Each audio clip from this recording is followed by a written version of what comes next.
You're about to join Jerry Parker, Moritz Siebert, and Niels Kostrup-Larsen on their raw and honest journey into the world of systematic investing and learn about the most dependable and consistent yet often overlooked investment strategy. Welcome to the Systematic Investor podcast series.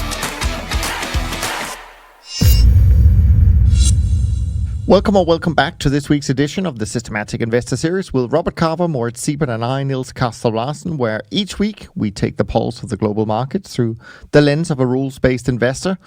And for long-time listeners, our conversations are intended to keep you focused and inspired to continue your trend-following journey. And if you're new to the show, our hope is that today's episode will trigger your curiosity to check out the back catalog and all of the past episodes that you may have missed. First things first, Rob, Moritz, good afternoon. How are you doing? Good afternoon. Good morning, Niels and Rob. How are you? Fine, thanks, Moritz. Nice to talk to you guys again. Yeah, likewise. It's been a few weeks. A lot of things has happened. Of course, this week we saw some positive news in the fight against COVID-19. And if you look at some of the markets, at least, you could certainly be forgiven if you'd forgotten about all the panic selling we saw only 3 weeks ago. But that is the power of the Fed's balance sheet, which, by the way, has risen to $6.2 trillion, up about $220 billion from last week. And all of this despite another 5 million plus people claiming unemployment benefits in the US this week, bringing the total up to about 21.78 million people in only 4 weeks, which just happens also to be a little bit more than the 21.74 million people that or jobs that got created since June 2009 at the end of the great financial crisis. And also, you know, this week we did see China report quite a sizable negative GDP for Q1, 6.8% as far as I recall. And, all of this still meant strong equity markets, lower VIX. I think it dropped down to about 38, which is down from 80, more than 80 a few weeks ago. So with all that in mind, how's your week been, Moritz, other than busy, so to speak? Yeah, it was a busy week indeed. Thanks for asking. But trading-wise, it's been pretty good. Made about 1.3% up for the week, 30 basis points down month to date, and about 2.4% up year to date. So, some of the meaningful positions that stood out this week, short crude, that is still continuing to be a good trade. As people probably remember, there was the OPEC Plus agreement to cut 9.7 or 9.8, whatever the number was, barrels per day, million barrels per day off of production. And that had caused a little bit of a rally, a spike in the week prior, but it proved to be short-lived because it seems that the demand destruction that occurs in the context or in the realm of COVID-19 is so much greater than what they can cut off in terms of supply. So it's still a good short trade. And the same is true for obviously Brent and a lot of the other petroleum markets, gas oil and heating oil. They pretty much all move in the same direction at that point in time. Short cotton has been good. Short silver, short some REITs and real estate indices. All of those were good. And again, like in weeks prior, most of the P&L, most of the positive P&L stems from short positions that I have on. And really the only losing position that's outstanding, so causing a little bit of a larger loss than all of the others, is a short position in copper, and all of the other losses I had in other markets were really relatively small. And one interesting observation as I look in, my portfolio is that I have, silver and gold, trade both of those markets. And as we've said before, for the most part, they tend to be, coupled and kind of like behave like brother and sister. There's positive correlation, obviously not perfect, but both are precious metals. And but right now it seems there is something else going on. I have a long position in gold and that makes money, and I have a short position in silver and that makes money too. So they're kind of like the opposites at that point in time, which is just an interesting observation. Yeah, no, absolutely. Rob, it's been a few weeks since you were on last time, so perhaps more things has taken place, in your portfolio. So I'm excited to hear how things are planning out for you. Yeah, it has been a few weeks. I was just looking at my performance since I last spoke to you guys, and in terms of the bottom line, to be honest, not very much has happened. I'm at 1%, which is pretty close to flat, and that does hide a little bit of action that happened. So I think the first few days after I spoke to you guys was actually making pretty reasonable money, and actually hit a high watermark on the 18th of March. And I guess what happened there was, we still had the sell-off going on, and I was positioned to go short, and starting to pick up on some of those trends. And then, of course, the market reversed, and we've pretty much seen a one-way rally since then. So, those short positions would have started to lose a bit of money and then been cut. But one of the most interesting things looking at my P&L is the real lack of action from the financial markets. You guys have been talking about a lot of commodity markets, and it's really the same for me. Because I'm just running my own money, my positions generally are, obviously going to be a lot smaller than you guys, and in quite a lot of the time, because the volatility has been so high, there's not really, the risk has been so great, I've not really had enough, of a sort of conviction to actually put a position on a lot of financial markets in particular. Whereas in the commodity markets, the risk has been a bit lower, the trends are stronger. So yeah, just looking across. My most profitable market actually was a short position in lean hogs. Also made a bit of money in some of the kind of more esoteric the Korean bond markets. Actually, that's a little bit of money there. My biggest losing market over the last month was in fact the wheat market. So yeah, not really, huge movements in the financial markets, but actually, the profitability has been pretty flat and pretty unexciting, really, in many ways. Yeah, and I'll pick up on that just a second, but just maybe to give a brief run through. It's funny how you say that given the size of the difference or the size difference, I was meant to say in terms of, say, your portfolio and the portfolio we run.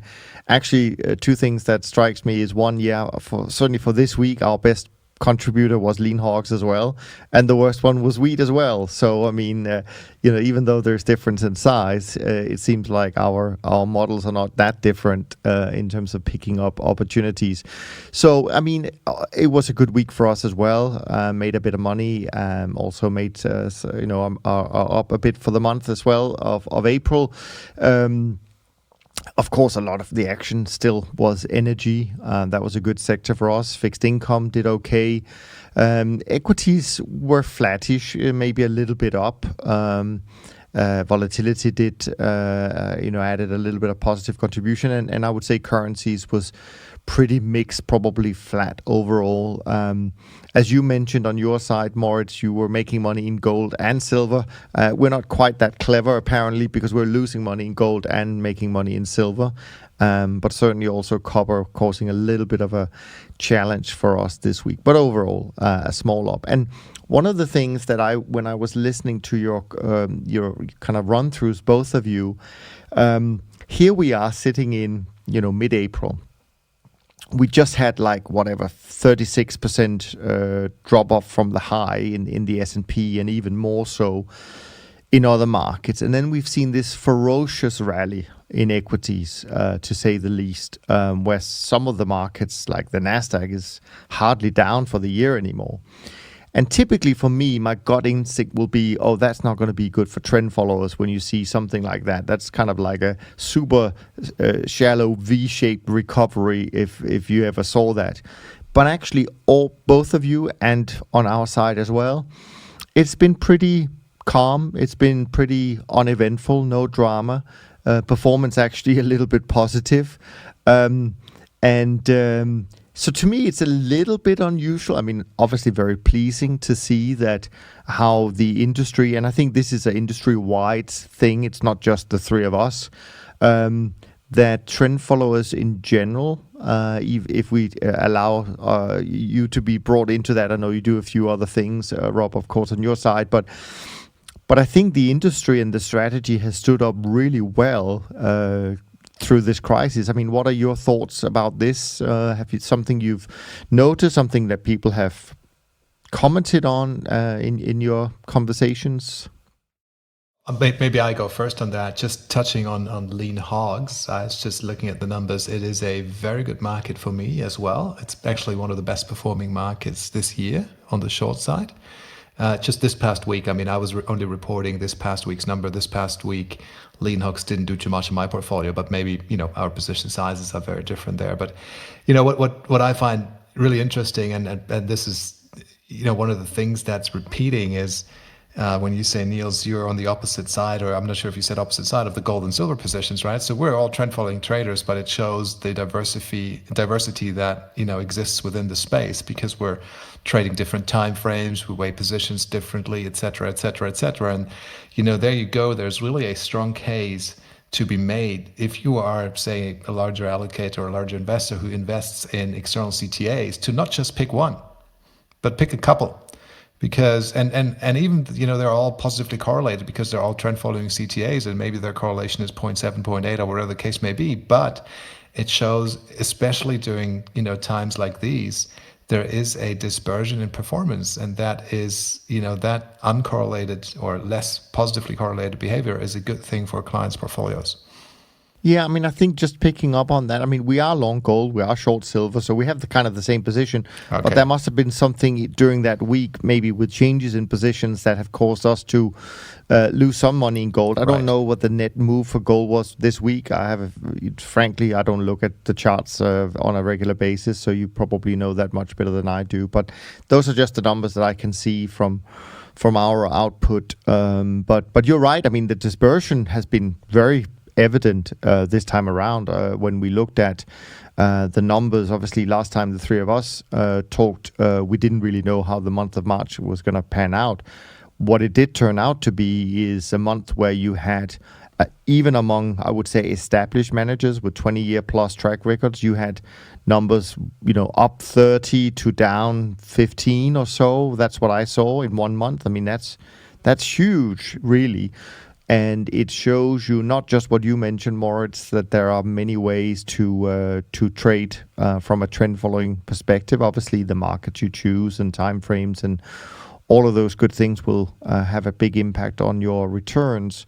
But I also think that this myth that I think a lot of investors, frankly, might have, where they look at correlations and they say, oh yeah, but Dunn is correlated 0.7 with Moritz, so why should I have both? Well, having a decent sized correlation doesn't mean you're going to have the same performance. So that is definitely something I think people will take note of in a month of March. And as we say, you need diversification across traditional asset classes. You certainly also need diversification among managers. Maybe not, you don't need 20 trend followers, but I would say you need a few. Yeah, I mean, one interesting thing is that when you've had a month like we've just had, the people that are going to do really well are the people who aren't diversified. So if you were, say, trading just the financials and also trading them pretty quickly, you would have had absolutely an amazing month. On the other side, if you weren't diversified in the other direction, so you were trading just the financials, but you were trading them a bit slower, you would have suffered from this absolutely evil whipsawing effect. You'd have just gone short mid-March, only to get absolutely hammered as the market rallied against you. So it's the people who are being sensible and who are not just doing that one thing, that one trick pony, and not listening to sometimes a call from investors to say, why aren't you like fund XYZ? They were up 22% last month. Well, yeah, because they're only trading like 6 financial markets, and they just happen to have a sweet spot on the speed. I'd much rather be the guy who over the last 4 weeks made like 1%, because I'm diversified across asset classes and across timeframes. Yeah, I agree with that completely, Rob. I think another thing that I've been thinking about, what can cause this dispersion in returns, and of course we don't know exactly what other firms are doing, even though we know them well, and many of them have been on the podcast explaining what they do. But still, my gut feeling is that what worked really well in March, let's just call it March, in terms of the crisis, were systems that were, if I can put it this way, more simple in its structure, but I don't mean it in a negative way, but things that were just really, for example, just frankly, just price based, right? If you had breakouts based on price and you got into those trades and you just hung on to those positions, you would have done really well. I think once you start complicating matters a little bit, and frankly, I think that some of the people who maybe, and this is speculation on my side, but I think some of the people who are doing some kind of clever AI stuff, which they say is the best thing since sliced bread, I think they may have found that maybe they didn't quite know how to handle a situation like this. So I have a feeling that the more pure, maybe that's a better word, more pure trend following based strategies were the ones that did well this time. Doesn't mean that that's always the case. We've seen many times where that's not the case. And let's see how some of them will be handling this reversal if it continues. I mean, it may not. So those are the thoughts that I've had about the dispersion and returns. I mean, Niels, I've actually got some hard data, admittedly very small sample points to back up your intuition there. So as you guys know, I used to work for AHL, which is part of a bigger hedge fund organization called the Man Group, and they released they're a publicly listed fund company, and they released their quarterly numbers yesterday. And I was just looking at the quarterly performance for 3 of the flagship funds for AHL. So there's a fund called Diversified, which is your kind of real old school, simple trend following in the more traditional futures asset classes. And in the 3 months to the end of March, that was up 8.6%. Pretty good. And then there's a fund called Evolution, which is still doing old school kind of trend following, but it's doing it across a wider set of less liquid markets. So, OTC markets, frontier markets, a lot less away from your kind of, your main futures markets. And that's traditionally been a very successful fund for AHL. And in fact, a lot of people have tried to copy that kind of fund. So you've seen people like Systematica and newer startups trying to set up that kind of fund because it's done very well and investors have absolutely loved it. And that was actually exactly flat for the first 3 months of March. And that's basically because in those markets, those are the markets where when you get a liquidity kind of tap turning off, you're in real trouble. So you make the money while the liquidity is there, but then of course when the liquidity tap turns off, you're in a more difficult situation than you would be in a traditional futures market. And then they've got a fund called Dimension, and that is more similar to the kind of more clever stuff that you were talking about. So I know that there's a bit of AI in there. I know there's some funky stuff. It's more of a multi-strat fund and much less pure trend following, and that was actually down 4.4% in the 3 months to the end of March. So that's just 3 data points, but I think you're not far off there in your intuition about what's driving some of this dispersion. Rob, maybe maybe you don't, but AHL Diversified, this is the flagship, long track record. We all know that one, and it's I'm not sure if it's really pure trend following, but certainly a large part of it is trend following. And would you say that when you make the comparison Diversified versus Evolution, that it's kind of like the same systems, but Evolution has more markets, more of the OTC markets, more of the more difficult to access markets, and therefore we can make the argument, it's really because of the markets that the performance difference exists, and it's not because of different trading styles. Yeah, I mean, obviously there's a huge caveat here, which is that it's been a few years since I've worked there. Right. But there is another difference, which is that because a lot of these OTC markets are more expensive to trade, you generally speaking have to trade them slower. Right. And it might be that actually was responsible for some of the underperformance as well, because it might be that in the traditional futures markets, you can run the same systems, but you can run them faster because you can be a bit more nimble in getting in and out of your position. So that may also have been an effect. But yeah, it's not, I don't think, based on what I know, and obviously from working there a while ago now, I don't think it's too much of a stretch to say it's pretty much the same kind of stuff that's in Diversified, which is, probably 70-75% trend following, 20-25% carry and other things, but apply to a different set of markets. That's pretty much still the premise of that product. That's my understanding. whereas Dimension is definitely the kind of wackier stuff. Yeah.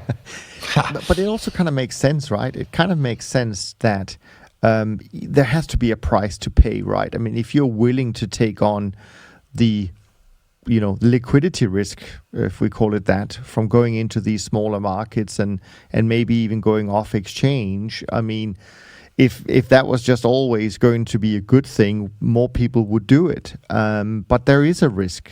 We can't.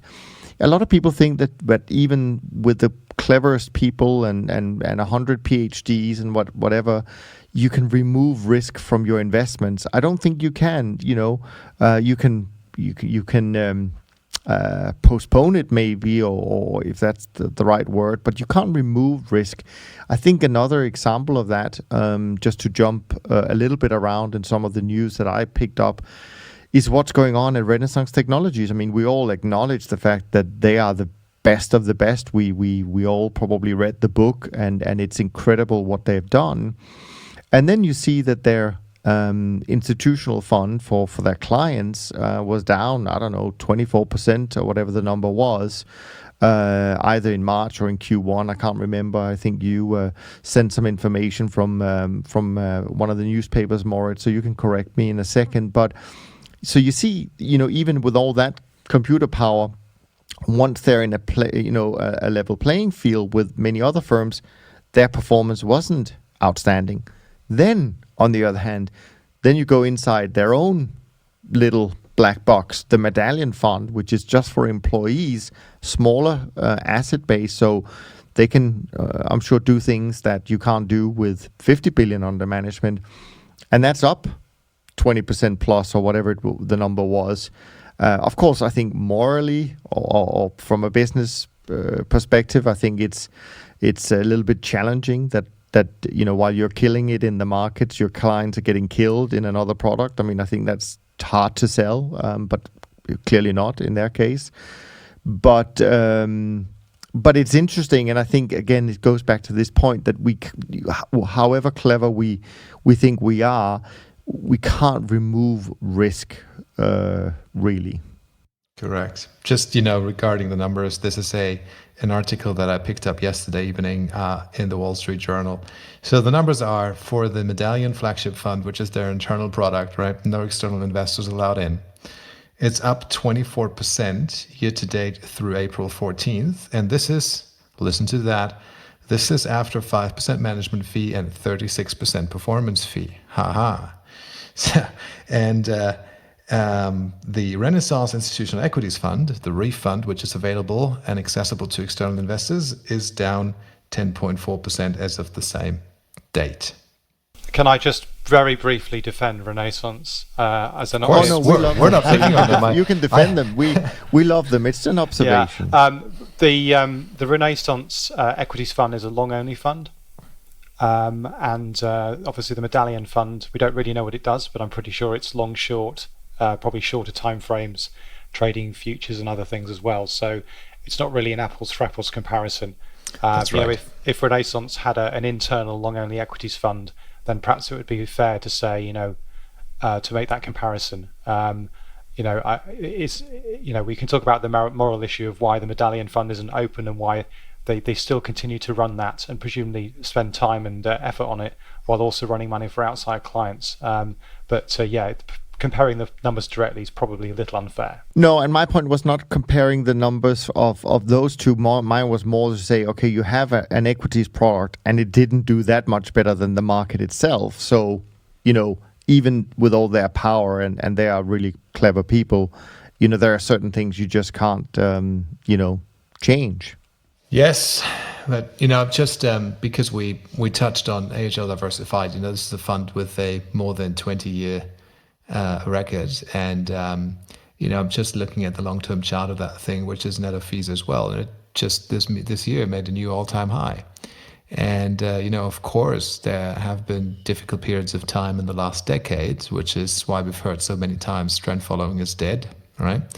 And maybe when you had looked at the chart 3 years ago, you would have said, oh yeah, that looks pretty dead. But boom, there you go. It's at a new all-time high. And, it shows the staying power of those strategies over time. And usually, not always, there's no guarantee, but usually they tend to be there when you need them. Yeah, I mean, one thing I do every year, the UK tax year ends at the beginning of April, so I look at my performance over the year, and I also compare myself to a couple of benchmarks. And one of those is the SocGen CTA index, and I always beat that, like every single year. And I'm just one guy with a laptop. And then I also compare myself to AHL, and that's usually a more humbling experience. So over the last 12 months, I did actually manage to beat them on a risk-adjusted basis, but that's pretty rare. They've done pretty well over the long run, definitely. We talk about dispersion and correlation, and I think a lot of the time when people beat up the industry, they look at things like the SG CTA index, which is not done very well. It's true. But the better managers have had very good performance over the last few years and over the long term. Yeah, of course. I'm sure a lot of people now are going to ask you what kind of laptop is that, since it's doing so well. But there we are. Anyways, I know, Rob, you had something also that you had picked up on that you wanted to discuss, and I think that was a little bit up the streak that always gets us going, something to do with volatility and scaling and stuff like that. So why don't you tell us what you had on your mind when it comes to these topics? Yeah, I mean, I sort of mentioned earlier that one of the reasons my positions are quite a bit smaller than you guys, to the extent that I don't have a position in a lot of markets, is because the basic fundamental thing we do is we scale our positions inversely with volatility. And we also scale our positions inversely with the conviction of our forecast. I always found this very interesting, because once you have that kind of hat on, that kind of mindset on, it's quite difficult then to sort of be out there in the rest of the world where especially the last kind of couple of months where people are talking about things like what percentage of bonds and equity should we now be running? Should we be having cash in our portfolios? And the sort of difference between having to have that kind of efficient frontier mindset of portfolio allocation versus the much simpler world that we live in, really, which is the vol's gone up, let's reduce our position. Conviction's gone down, let's reduce our positions. And because I run both a kind of classic CTA futures portfolio, but also a long only portfolio, I have found it interesting looking at the way those two things have behaved differently.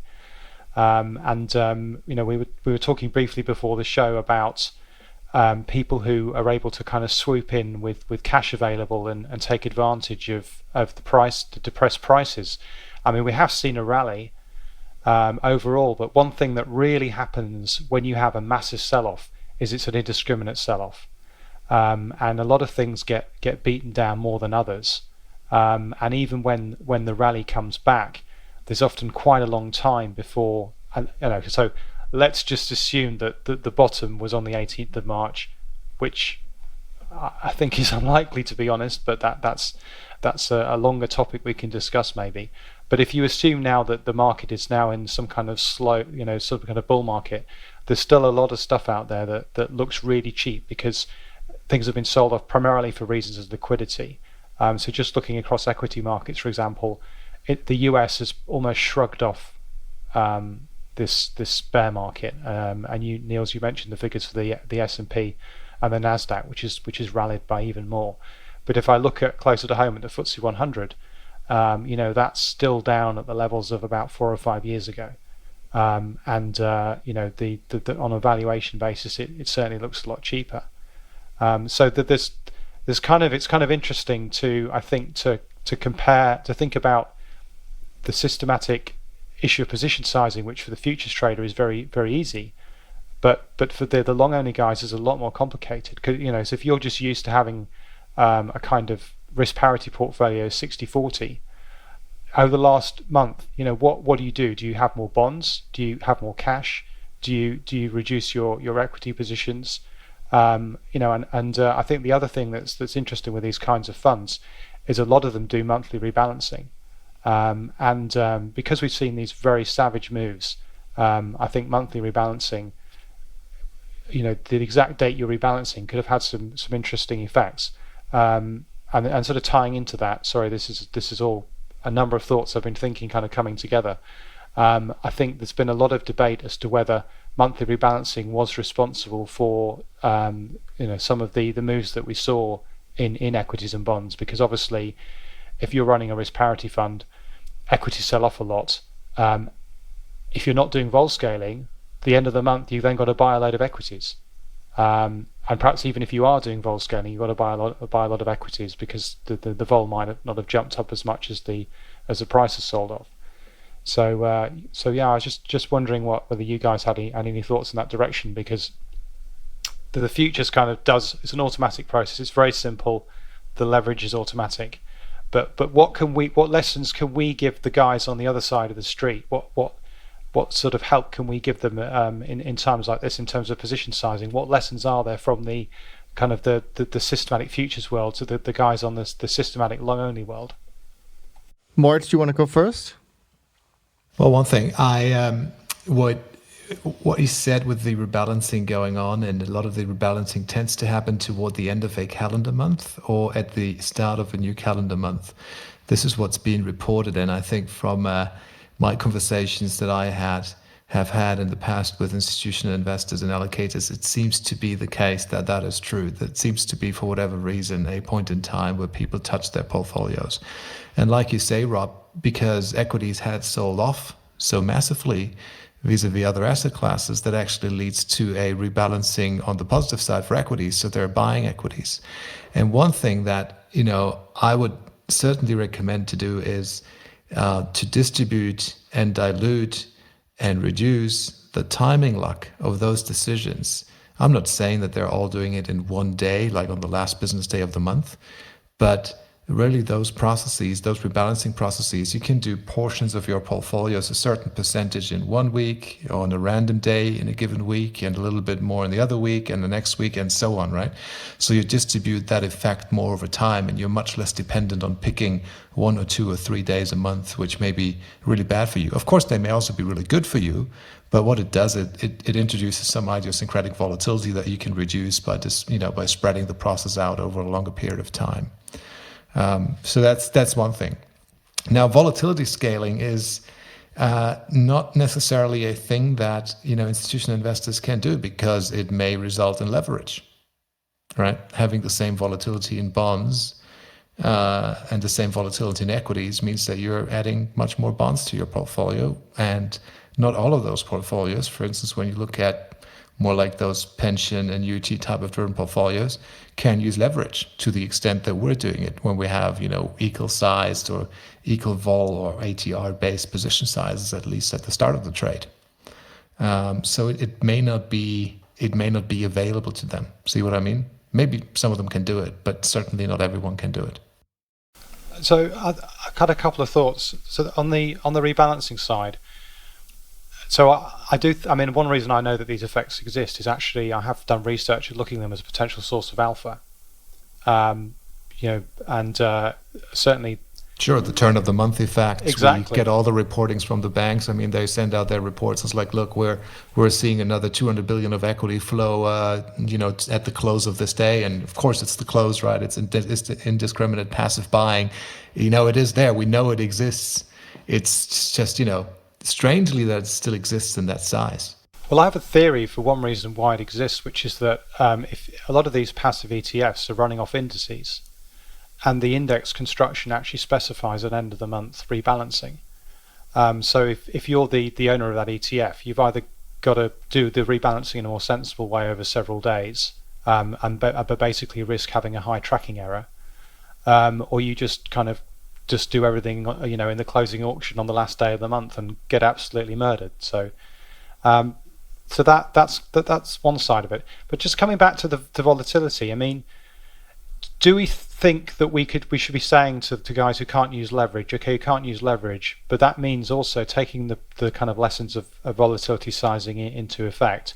When you have these big rises in risk, you really ought to be going from 60-40 to something like 40-40-20. In other words, reducing your equity position, but also going into cash, because that's what the maths of the volatility sizing says you should do. Yes, I miss Jerry.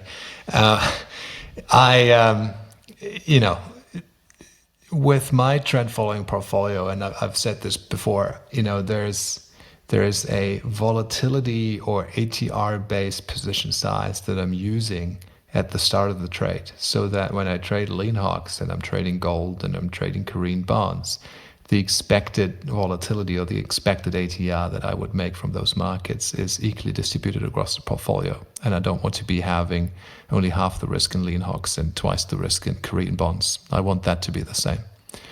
Now the question is, the trade develops. You have it on, right? In a diversified portfolio with long and short positions. I mean, the three of us, we're talking with our portfolios, we're talking a diversified long and short position portfolio. It's not long bonds and long equities. It's not 60-40, and it's certainly not 100% long equities, right? So my point is, why is there a forced need, or it sounds like many people think like this is the holy grail. Somebody has told me about ongoing volatility control and ongoing volatility based position sizing, and because I've read it somewhere and it produces this more smooth kind of like volatility experience, this is what I should be doing. But what is the cost of doing that? Why just take it for granted that this is a good thing to do? Why do you have to touch your position all the time if volatility changes? Volatility is a mean reverting process. It may go to a new regime and cluster there for a while, but in general it's mean reverting. So you're upping and downing your position size over the course of your expected holding period of that trade. And so I'd really encourage people to, when they test their systems, to have a system that just does the trades, the system trades, right? Here's a new high, you buy. Here's a new low, you sell, right? Keep the position, wait for the exit. That's it. That's what you're doing. Now, count all the volatility adjustment trades. Just those, independent of anything else that's going on in the system. Count them and see what they do to your portfolio. Let me know. Yeah, I mean, I've researched that as well. It does depend on the speed of your system. So if you're trading really slowly, then obviously adding a volatility adjustment will increase your costs. And obviously you can do smart things like buffering and smoothing to try and reduce the costs that you're paying when you're adjusting your volatility. I mean, let's put it. Say you've got a really simple system, which is where you're just using a stop loss for your exit. I think it's fine to leave your volatility, measured volatility, fixed, and therefore your position size fixed, if you also leave your stop loss fixed. If you then obviously go into a situation where volatility goes up, you really ought to, in theory, reduce your position and also increase the size of your stop loss. If you do one and not the other, then that's a mismatch. But if you don't do either, then you will have a risk that you'll prematurely exit the position because the volatility has gone up, and there's more likelihood you'll hit your stop. But so that there will always be a mismatch there. So it is theoretically the right thing to do. I think the difference is for the long-only investor who uses volatility scaling, particularly there, which then goes into cash, which is this idea of a guy which he calls a dual momentum system. I don't know if you've seen this. It's Gary Antonacci. That's right, Gary's book. So he has this so-called dual momentum system, which is basically like a 60-40 portfolio that also goes into cash when there's a downtrend in both bonds and equities. Now, similarly, if you one thing I've looked at is what I call a sort of 60-40 portfolio with a momentum overlay, which is allowed to go into cash, and then one that isn't. And the one that's allowed to go into cash has a higher Sharpe ratio, obviously has a lower risk, average risk, because it's going into cash, the average risk falls. But the actual absolute return is lower because you're getting Sharpe ratio through reduced risk, but you're not getting a higher return. You're getting a lower return because all the times you're in cash is dragging down your performance. So it's this constant fight we have in finance about the return versus risk issue. and it's very easy for us because we're leverage futures traders. But the long only guys, it's a lot more complicated because they can't use leverage. So they either have to be fully invested all the time, or sometimes go into cash, which will give them probably a higher Sharpe ratio. At least that's what my research indicates. Probably give them a smoother return profile, but on the downside, in the long run, they probably will make less money. Yeah, I'm sitting here and I'm listening to your arguments, and obviously both sides are valid. And I know, of course, we've talked about this many times. Moritz does it one way, and on our side we do it another way. And so do you continuously adjust your positions for volatility then? Well, we adjust it for the risk. So this is different, right, to some extent, right? We have found a number of years ago that, you need to try and find a way to adjust your risk budget to the conditions, to the environment. And of course, it's taken us decades to find a way to do it. But in the last 7 years, we found a way to essentially have a variable risk budget. That means, in theory, when there are good conditions for trend following, we should have our risk budget at the highest level, to the max. And then when there are more challenging periods, we should have a lower risk budget. So that's the idea. And of course, you can't guarantee that that's always going to be the case. But on our side, I think what we've found from our research is that doing it that way, we can deliver the same performance, but with 25% less volatility. And that's meaningful. So on one side, I would say that, I would pose this question because what Morris was saying, why don't you count all the cost of your adjustment trades and performance of your adjustment trade? I mean, I don't know that we don't have that data because we're not volatility targeting, and I think that's a different thing than having a risk budget that is variable. All I can say from the data that we run on our side is that we can see that we have been able to lower the risk and deliver the same return. Of course, there's a couple of other improvements we've found over the years, but essentially our Sharpe ratio that used to be at the same level as the industry, probably 0.3, since these changes is about double that. So, and we certainly haven't lost anything in terms of the performance we've delivered to our peers. So I can't say whether that, is giving us all that difference. But what I can say is that, look, at least from my point of view, looking at the evidence, I do think it makes sense to, in some way, shape, or form, take into account changes in volatility and risk and correlations as you go through your trade. If nothing else, you could argue maybe that if you don't change anything, you would expect higher volatility in your returns compared to people who manage, who change the position size along. So if we can just deliver the same returns as before, but we can deliver it with lower volatility, then it in itself, I think, is an improvement that most investors would prefer.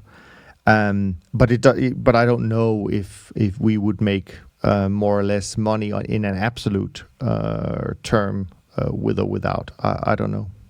I mean, it seems to be, you're saying, Niels, you're not using volatility control, and I appreciate that. And it's a different type of risk control, maybe using very valued risk, or I don't know what it is. But, when I just look at the normal volatility control, I mean, what happens to my portfolio is that it increases the average loss when I look at my trade statistics, those trades. Now, I appreciate what Rob has said is it depends on trading speed. I guess that is a very valid point, whether you're doing that on a more shorter term system or a more longer term system. And I'm pretty convinced that it also depends on what markets you trade and how diversified your portfolio is. Now, my portfolio, I'd say, is pretty diversified. I'm trading markets such as lumber and oats and milk and, all that type of stuff, commodities. And, I'd say that if you have a say, a stronger allocation to equity markets, which some CTAs have, right? They're trading a lot of equity indices. Statistically speaking, apparently the distribution of equity returns is negatively skewed. And, there's a case to be made that, when they're going down, reducing size, because, that during a period of high volatility is a good thing to do. And then when they turn around and everything is running smoothly and volatility decreases, that is normally a bull market, you're long, well, then, you're having larger position sizes on. So for the equities, it seems to be a thing that produces kind of like an outperformance. But I don't really see the same effects on FX. I don't see the same effects on commodities. I don't see the same effects on bonds necessarily. I say that because it's been a one-way street. It's very tough to say that it, is the right thing to do there, if it is ever the right thing. So that's why I'm pretty like, look, I have a diversified portfolio. Like I said, it's long and short, and even though there is a little bit of a period of high volatility, over periods of time, it tends to be around the volatility that I'm targeting anyways. And I'm not really too cute about the fact that 1 week I had 5% more vol than the other week. Well, so what? It doesn't really matter to me. That doesn't trigger a change in my position size. Yeah, I mean, can I of jump course, in? just you can, Rob, Yeah. but just I want to answer one thing. Just want to say, of course, as you know, Moritz, we are fully diversified as you are in terms of markets, and actually probably a few more on the ag side. But I would want to say to you that I'm not even sure that the thing about the equities would help, because as you also know, if volatility is low and you're going to have massive position size, you also have the biggest losses when they do these weird things, as we saw in Feb 18 and in March of 2020. So it increases the risk, sure. the cliff risk, Yeah. right? You have the biggest position size on when it before drops. you get into trouble. And I think actually, Moritz, and this is the thing, and I think this is really important. I think when it comes to risk management nowadays, and I'd love to hear your thoughts about this as well, Rob. I mean, I personally think that it's moved on a little bit from the old style classical trend following to become a little bit more of a statistical exercise in how you manage risk, and where you have to take into account all the moving parts, their correlation, not just the volatility of the individual pieces, etc., etc. So I think it's a little bit more advanced than just saying, I'm going to adjust my position, quote unquote, my single position based on changes in volatility. I'm not so sure that that's going to work either. I think you have to look at it more holistically, actually, if you want to make it work.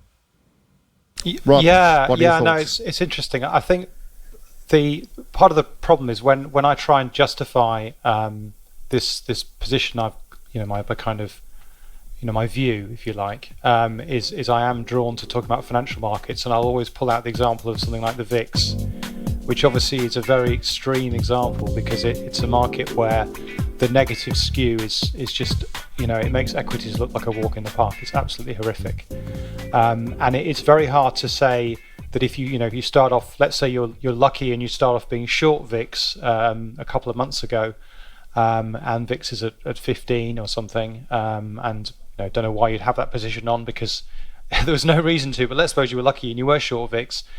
You got the right side, the positions on the correct side, if you like. Vol of that is low, so you'd have probably a reasonable size position on. So I'm not got a big portfolio, but I might be short, say 5 contracts, and then the thing goes to 75, which is obviously fantastic from a profitability point of view. But it's very hard for me to say I should still be short 5 contracts when the volatility of the VIX price has absolutely exploded. So what vol scaling does in a kind of theoretical sense is it turns returns that aren't normally distributed into returns that are more like normally distributed. Because if you look at the distribution of returns of financial assets, particularly, the financial assets, not the commodities, particularly equities, and particularly something like VIX, where you have these so-called fat tails and the negative skew and what have you. If you then just do something really simple, which is just take a position that is constant in terms of risk budget So you've got no forecasting power in there. All you're doing is scaling the position according to the volatility changing. So it's kind of just the volatility scaling piece of your your CTA product, nothing else, no trend following, nothing like that. And then you look at the returns from doing that, you end up with something that's much closer to a normal distribution. So that's kind of the reason why it kind of theoretically makes sense. Now, I guess that the difference between theory and practice is, as Moritz will say, well, that's the theory, but actually, when you actually do this in reality, you've got a big diversified portfolio, and in reality, we know we're never going to be in a situation where our actual returns come out purely Gaussian anyway. And in any case, who cares? Who really wants that? We for a start, investors want to see positive skew from us. So investors would actually be a bit cross if our returns were symmetric. One of the reasons they buy into the CTA product is because it should have a positive skew of returns. And maybe by doing this vol scaling, you're taking some of that away. And for me personally, actually, another issue is because my positions are quite small, vol scaling actually has not much of a practical effect. So it will in the extreme example of the VIX trade, well, I'll go from being short 5 contracts to being perhaps short 1. But on 90% of the time, the vol, I'll be short 2 contracts or something, and the vol scaling will go between saying, oh, you should be short 2.2 contracts or short 1.8 contracts. So it doesn't actually produce any actual trading. But I don't know. I'm always a little bit skeptical about doing things that, or kind of dropping things that have a good theoretical justification and a reason why they make sense. Because when I look at the back test of the evidence, I say, well, this isn't making much difference. I like to do things where they make good sense and where there's where there's good empirical evidence. I think I'm going to carry on doing it if it's okay with you, Moritz. But I can kind of see where you're coming from and saying, and kind of shrugging your shoulders and saying, well, we're not scientists. We're trying to we're not that bothered about whether our volatility is hitting the target bang on every time. Yeah, exactly. Because look, of course, the good thing about it is everybody's doing it in a slightly different way. Some people include volatility control or value at risk and this, that, and the other thing, and that's all fine with me. I don't want to critique it really too much. If at the end of the day, people need to trade in the way that's good for them, that they can agree with themselves that this is the way they trade. They can stick to their system and follow it, because if you do something that leads to you not sticking to your system, you don't win anything. But what maybe the final point for me on that is the best risk management tool that I've ever discovered that works for me, above and beyond volatility control and all that other stuff, is the stop loss. There's an initial stop loss and there's a trading stop. This is fantastic risk management. And the question is, do I really need more than that? And I know about what you've said, Rob, is absolutely correct. You put a trade on volatility, the next day all of a sudden doubles, right? The probability now that your stop is being hit has increased. But I've put a position on and I size it in such a way that it risks a certain percentage of equity in my portfolio at the time I put it on. If I now touch that trade and I halve it in size the next day, then I've made a decision to say, oh, I now don't want to risk 1%, I want to risk 50 basis points, say. Why? Only because volatility has increased a bit? I'm not sure if that's the right thing to do. Because, like you say, we're looking to produce these lopsided returns. We're not living in this Gaussian world. And maybe this is good that, the assets aren't Gaussian. They don't have a Gaussian distribution. That's good for us trend followers. And then I also come back and say, you know what?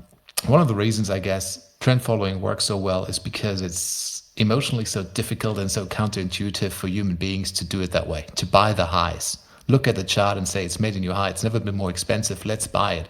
That's a difficult thing to do to begin with, right? So you're taking all these uncomfortable positions.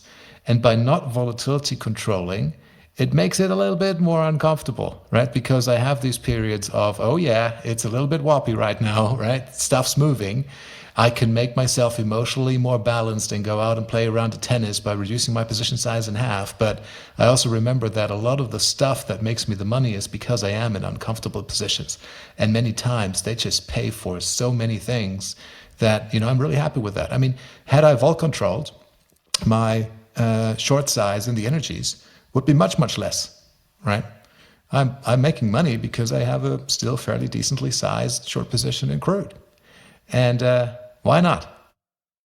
Why not indeed? And by the way, I would say from a completely different point of view, and that is if you're doing kind of DIY trend following, then it's much more complicated to do the volatility part as well, because then you have to actually have many more trades every single day. Then it's much easier just to stick it in, put your stop in, as Moritz says, and wait for the next morning and see what happens, so to speak. So there could be practical implications as well. And also people, I mean, just and then I'll stop really, guys. But everything that has to do with risk management, I just said that I love the stop as a risk management tool, right? But the stop is a stop. I said it is a function of the ATR, so it does incorporate volatility, right? But then that's it. But all the things, that you do thereafter to your portfolio, be it based on value at risk, or say you calculate your total open risk. So if all the positions simultaneously in one go move to the stop, how much would you lose, right? And maybe that produces a number that you find is too high for your liking. And you therefore then say, oh, I'm reducing my position sizes so that the max loss in such a scenario is, say, 20 or 25%. All of this is in some shape or form a hidden response to volatility and volatility control. Not an ongoing daily, I'm responding to realized volatility, but if you did something like that, you would probably do it because there has been a large move in the markets, right, that has now created a greater distance from the price of the futures contract to the stop, which is why risk has increased. And that happens because your trailing stop didn't trail as fast. It's been a very volatile move. Now you're reducing your positions. That's a form of vol control. But you probably don't think about it that way when you put that risk control measure on. You think, oh yeah, I just want to keep my risk under control. But what you've just did is you've done a vol control trade. I'm just going to finish by agreeing with you guys, because I think that's always a nice way to finish. And Niels, I definitely agree that for someone who's running a system manually, that the simple idea of a stop loss is definitely much easier. Put a stop loss on, size the position, and then just leave it on until you hit the stop. And I, in fact, there's one part of my portfolio I actually run in exactly that way. So yeah, it's certainly a huge amount better than doing no form of risk control at all. Absolutely, it's probably 95% as good as the more sophisticated stuff that I personally prefer. It's definitely a good way of doing things. I will slightly disagree with Moritz's last comment just for the fun of it, because I'm not sure that moving stops is a vol control. I mean, the idea of having a total loss, maximum open loss, I like the idea, and I think it could make sense to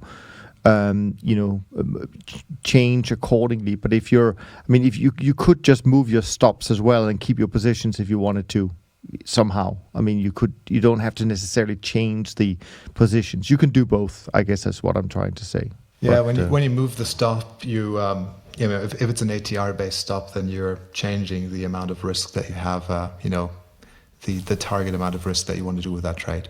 Something has to give. But anyway, it's, like I say, at the end of the day, people need to design systems that they feel comfortable with. And if and when they include volatility control and somebody feels comfortable that way, then I think this for them is a good thing, because at least they have a system. I think the most important thing about all of this is have a system, especially during times like these. Have a game plan and a roadmap so that, when it's a little bit more volatile or massively more volatile, that okay, here's my guide. This is what I'm going to do. I'm not stressed out over it. I have thought about it. This is what it's looking like. Just do the trades, right? If you can stick to that, whether that's vol controlled or not, you probably have a leg up against many of the other traders out there who have no system and no control, and then they're in a paralysis type of moment in March with most of the time very negative effects on their portfolios. Yeah, absolutely. I want to move on, if you don't mind, to a question we had in this week from Gary, because I think it kind of touches on a lot of things that one is relevant for the people listening in, but also some of the topics we kind of discuss. So I want to honor his question. He writes in, I trade equities, bonds, commodities, ags, and forex. I have 3 equity indices, 3 bonds, 3 commodities, and 6 FX pairs, 3 emerging market ETFs, and 3 agriculturals. I don't, and then he says, I don't trade the opens with London Open due to the time difference in my portfolio. So, in total, 21 products, which is a diversified portfolio, in my opinion. Do I need to have 30 or 40 products, even though a lot of them are just highly correlated? So that's the first question. But I'm going to give it to Rob, actually, because I'm sure people have heard Moritz and me talk about this. So why don't we just ask Rob? What do you think to Gary? So we're going from about 20 markets to about 30 markets, right? 30 or 40, 30 or 40, he says, yeah. If you sort of stick with the constraint that you have to stay in the same time zone, then there's probably not going to be a lot of value from adding another 10 or 15 markets. You might get it in terms of expectation. You might get an extra 5% on your performance, and I'm guessing that if he's sticking to one time zone, he's probably running his system manually, not automatically. Perhaps he's having to do the trades manually. The position generation's being done automatically. So every extra market has to justify itself in terms of the workload. Whereas for me and I guess for you guys, adding an extra market has almost no cost because it's just another line of computer code.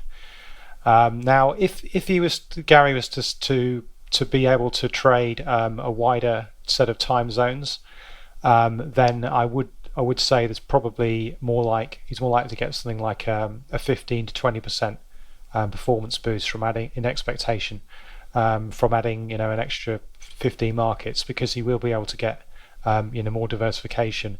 I mentioned earlier, for example, that I trade the Korean bonds. Those things are trading while I'm still asleep, and I obviously couldn't do that if I wasn't fully automated. But they are a relatively uncorrelated market, both to the rest of the bonds and also generally. So it's worth me having those in my portfolio. I guess if Gary wants to stick to trading manually in the US time zones, then he's got a pretty good set of markets there already, I'd say.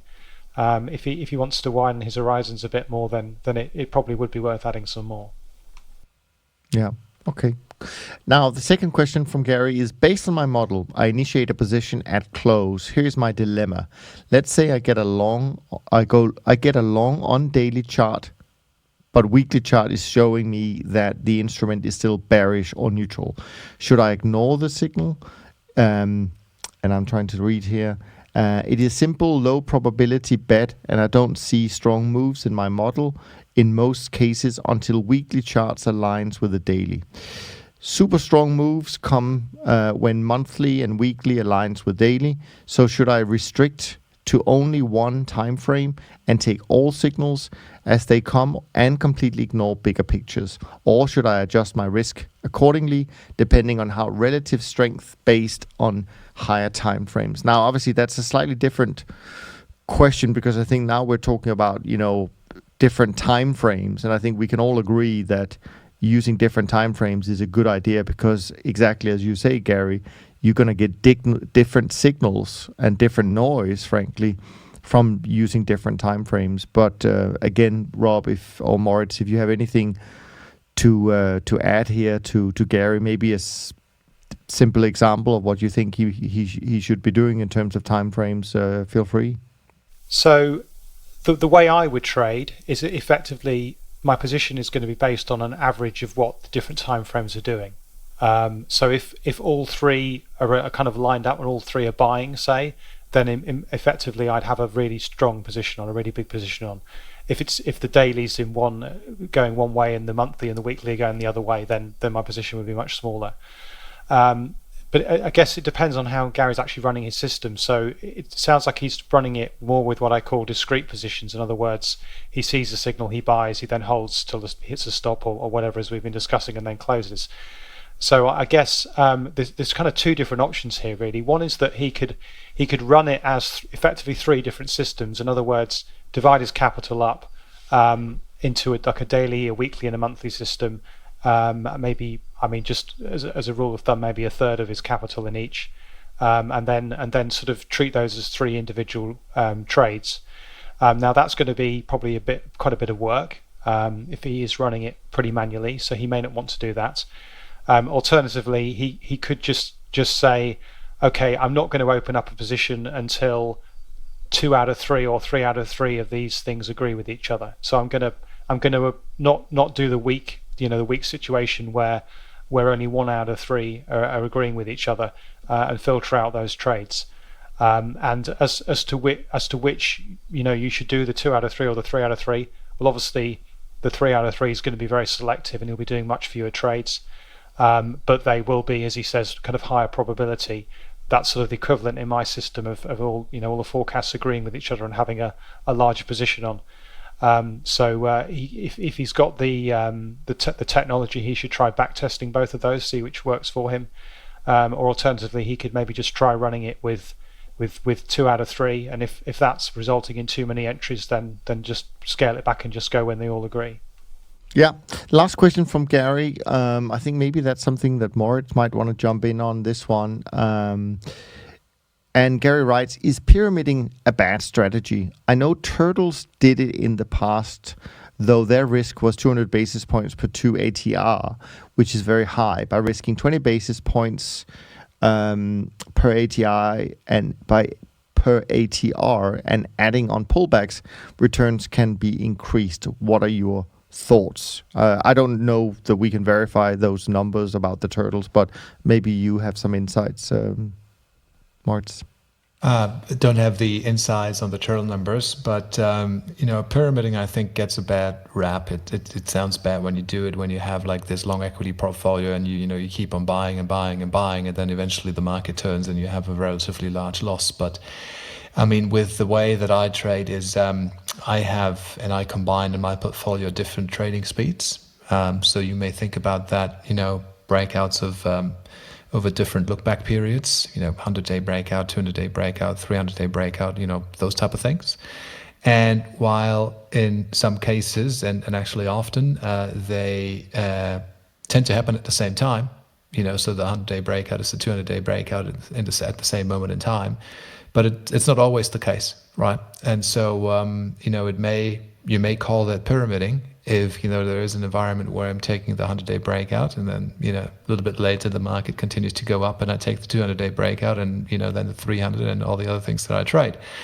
That is like a pyramiding type of trade. I get longer as the market moves higher and higher and the trade develops, and that is, to me, not a bad thing. I don't give it a bad rap. This is a diversified portfolio of trading speeds, and sometimes the one works better than the other, but having them together is improving my risk-adjusted returns.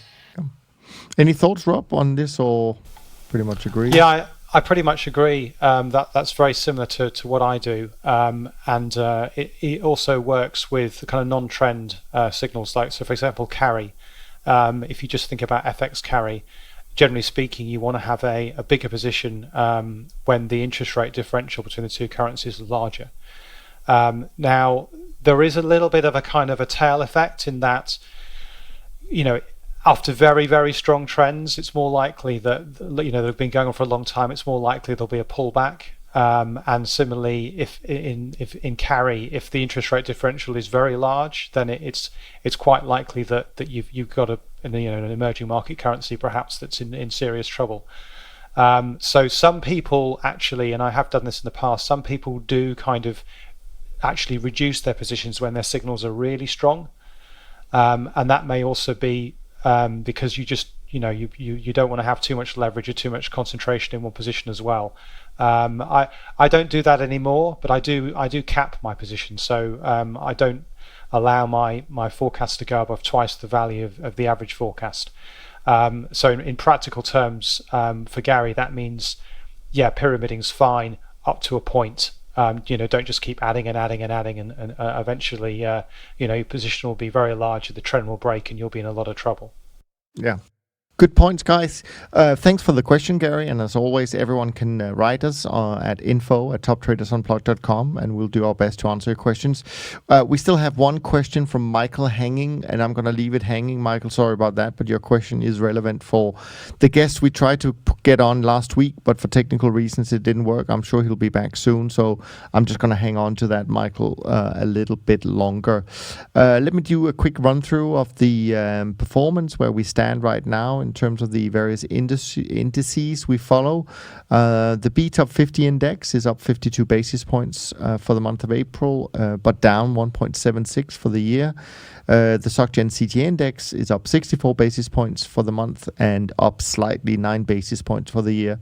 The SocGen Trend Index is up 77 basis points as of Thursday and up 3.09% for the year. And the SocGen Short-Term Traders Index is down just a few basis points so far this month and up 3.84% for the year. And finally, the Bridge Alternatives Index, the Flat Fee Index, is up 43 basis points and up 3.63% for the year as of Thursday. A little bit of an outlier. Interesting that the BTOP 50 index is down for the year.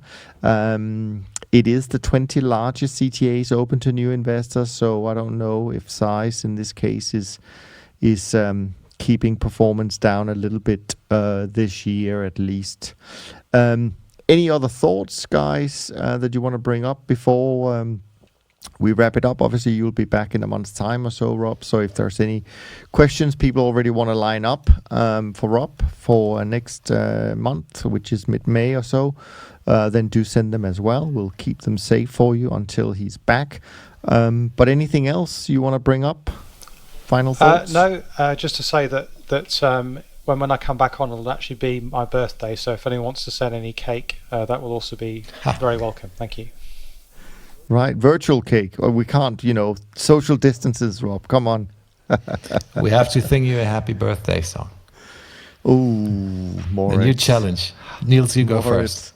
That is a challenge, yeah. Well, you guys have got a month to kind of warm up your voices and practice that. Exactly, yeah, we'll oil them up for you. Oh dear, I knew I shouldn't have asked that question. Any final thoughts? Okay, so with that in mind, we're going to wrap up for this week. Of course, as always, if you haven't had a chance to go and get the ultimate guide to the best investment books, in which, by the way, you can find some of Rob's books, of course, you can do that also on the website, toptradersunplugged.com.